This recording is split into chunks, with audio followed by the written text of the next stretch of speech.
Ahojte, predom sa ospravedlňujem. Bude sem chodiť sestra. A že budem kašľať. A tak, budem mať divný prízvuk. Pretože som chorá.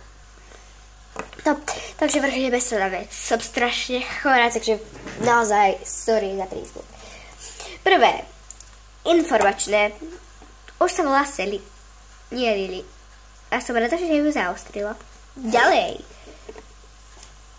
Chcela som dneska s vami skúsiť to so špajdličkou, ako to majú pečopy, tak zapichnuté a jak sa s tým bude robiť.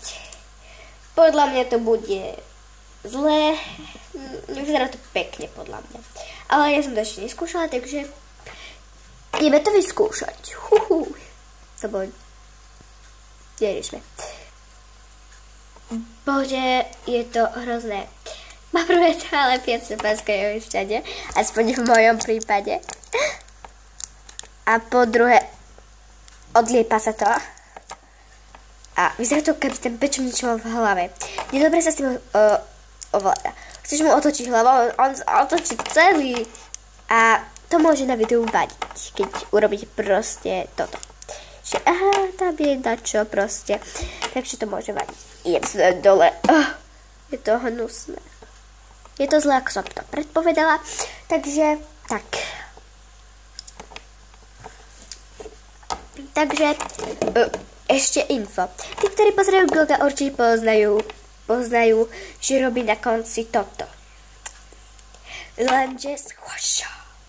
A ja to nerobím, takže prosím vás, nemyslíte si, že robím copyright s tým, že robím toto. Neviem, ako to vysvetliť. Napríklad zakrývať kameru. Dobre. S týmto som upozorňovala. No a tak nejak. Tak čau, majte sa Bože. Sorry, spadol mi mobil, ako som proste švihla rukou, že neviem na čo urobiť s tým pečopákom. Takže majte sa krásne a čaute.